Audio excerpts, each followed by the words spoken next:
विधानसभा चुनाव के पहले आपने देखा कि करीब 4 महीने बीत गए। बीपीएससी अभ्यर्थी जो 8 दिसंबर से लेकर कर जो है काफ़ी प्रोटेस्ट हुए, 18 दिसंबर से है अनशन पर बैठे, लेकिन उनके हाथ में कुछ नहीं मिल पाया। काफ़ी प्रोटेस्ट हुए, लाठी डंडे चले, किस तरह से हालातें हुई आपने भी देखा और इस विषय को आपने ही दलीलें की।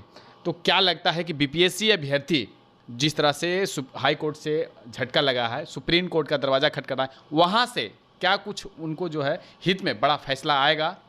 देखिए, हाई कोर्ट में हम लोगों ने पूरा जोरदार अपने से जितना हो सकता था हम लोगों ने आर्गूमेंट किया। प्रशांत जी भी बराबर चिंतित रहते थे, बराबर इसमें इन्वॉल्व रहते थे और उन्हीं के निर्देश पर हम लोगों ने काम किया। सारे लोग किए, विद्यार्थियों से बिना एक पैसा लिए अपने से टाइप टिकट का भी खर्चा हम लोगों ने अपने से भरा और पूरी ईमानदारी और पूरे जोर से चुनाव लड़ा गया, केस लड़ा गया। केस लड़ना अलग बात है, केस दोनों पक्ष का सुन के और जज का फैसला, जज का अपना एक अलग अप्रोच होता है। उन्होंने फैसला दिया कुछ तकनीकी कारणों से, टेक्निकल ग्राउंड्स पर। वो ये नहीं कहे हैं जज साहब कि चोरी नहीं हुआ या अनफेयर मीन्स नहीं हुआ, वो माने हैं। इसलिए उन्होंने 2-3 डायरेक्शन भी दिया है कि आगे के एग्जामिनेशन में ये कदम उठाइए ताकि कोई लीकेज वगैरह, कोई ऐसा सीपेज लीकेज ना हो पाए। उन्होंने माना है, लेकिन तकनीकी कारणों से रिट को उन्होंने डिसमिस कर दिया है। मामला अब सुप्रीम कोर्ट में है। सुप्रीम कोर्ट सर्वोच्च न्यायालय है, वो जो फैसला देगा सबको मान्य होगा। ऐसे भी ये सेमीफाइनल है। यदि पक्ष ये फैसला हमारे पब्लिक सर्विस कमीशन के खिलाफ जाता तो पब्लिक सर्विस कमीशन ऑर्डर को थोड़े मान लेता, वो भी जाता सुप्रीम कोर्ट। इसलिए ये सेमीफाइनल है। फाइनल तो इसका सुप्रीम कोर्ट से होना है। तो सुप्रीम कोर्ट से हम लोग आसान्वित हैं। विद्यार्थियों को कोई लाभ जरूर मिलेगा, उनके पक्ष में न्याय मिलेगा। और एक तीसरा एंगल ये है कि सबसे बड़ा न्यायालय तो जनता के न्यायालय है। अभी 2025 में चुनाव होने वाला है। विद्यार्थियों को जैसा लाठी डंडा से मारा गया है और मेरिटोरियस विद्यार्थियों को जैसे न सेलेक्ट किया गया है, उनको उनके साथ न्याय नहीं हुआ है, उस सब को जनता देखेगी। वो चुनाव में भी ये एक मुद्दा रहेगा। जनसुराज की तरफ से तो हम लोग बहुत इस मुद्दे को उठाएंगे, जनता का ध्यान आकर्षित करेंगे। जनसुराज के सूत्रधार प्रशांत किशोर अमर अनशन भी किए, जेल तक जाना पड़ा, केस भी हुई, तमाम चीज़ें के बाद भी उन्होंने जो है फिर से जो एक अलग जगह, गांधी मैदान छोड़कर दूसरी जगह पे उन्होंने अपना स्थान ग्रहण किया। क्या लगता है कि ये जो स्थान से परिवर्तन जो हुआ और छात्र हित में और छात्रों के साथ जो कदम से कदम प्रशांत किशोर चले हैं, इनका बेनिफिट 2025 के विधानसभा में चुनाव में क्या ये मुद्दा बनेगा कि जिस तरह से पटना में दौड़ा दौड़ा कर पानियों की बौछार से जो बीपीएससी अभ्यर्थी को पीटा गया री एग्ज़ाम के लेकर, और जो सीएम कहते हैं कि हम जनता के हित की बात करें, युवाओं के साथ में है, वो आज तक कोई ऐसा या ट्वीट कहें या बयान नहीं उनका आया जो छात्र हित का कोई समर्थन हो। ये छात्र के साथ जो द्वेषपूर्ण व्यवहार हुआ और प्रशांत जी का जो आमरण अनशन हुआ और जिस तरह एडमिनिस्ट्रेशन ने उसको तोड़ने का प्रयास किया और अत्याचार किया जनसुराजियों पर और विद्यार्थियों पर, विशेष रूप से विद्यार्थियों को लाठी से मारा, ये सब जनता भूली नहीं है। एक एक चीज़ का हिसाब बैलेट के द्वारा, वोट के द्वारा 2025 के चुनाव में जनता इसका बदला लेगी।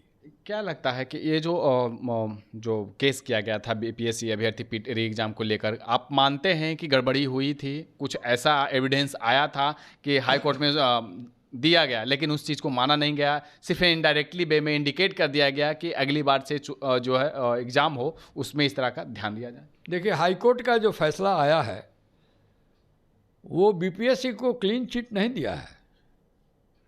वो कहीं ना कहीं उस जजमेंट से आप देखिएगा कि हाई कोर्ट भी समझा है कि कहीं ना कहीं गड़बड़ी तो ज़रूर हुई है, इसीलिए आगे के लिए सचेत रहने के लिए और 2-3 सुझाव दिया है कि इसको आप लोग करिए ताकि फेयर एग्जामिनेशन हो सके।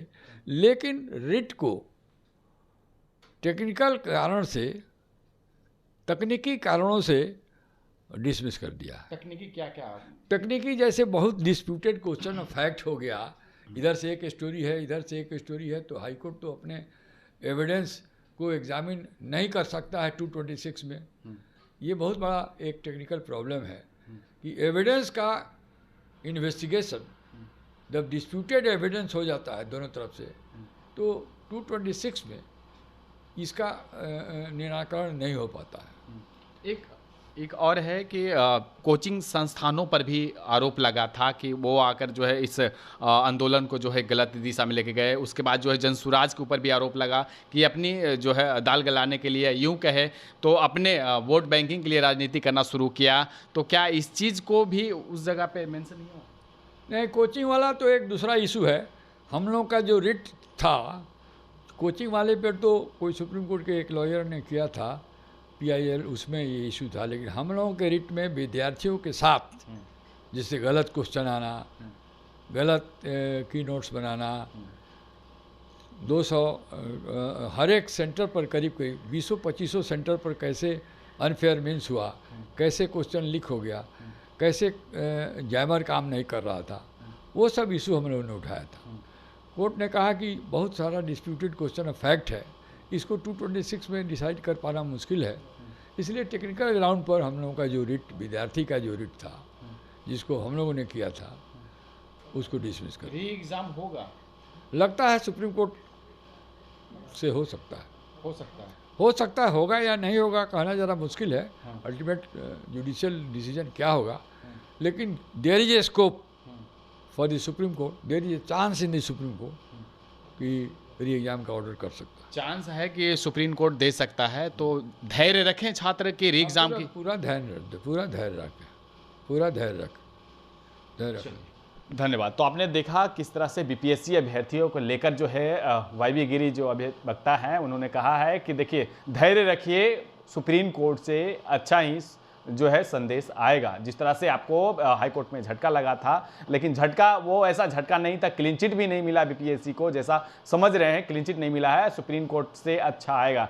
अब देखना होगा कि किस तरह से सुप्रीम कोर्ट जो है जजमेंट करती है BPSC री एग्जाम को लेकर। फिलहाल इस खबर में इतना ही, देखते रहें पुण्य। धन्यवाद। अगर आप बीमारियों से परेशान हैं, जैसे गैस्ट्रिक, डायबिटीज, बवासीर, प्रदर, श्वेत प्रदर, लिकोरिया, गठिया रोग एवं शारीरिक कमजोरी, मानसिक तनाव से परेशान हैं, तो चले आइए डाबर इंडिया परिवार छातापुर में, जहां होगा आपका निःशुल्क परामर्श एवं जांच।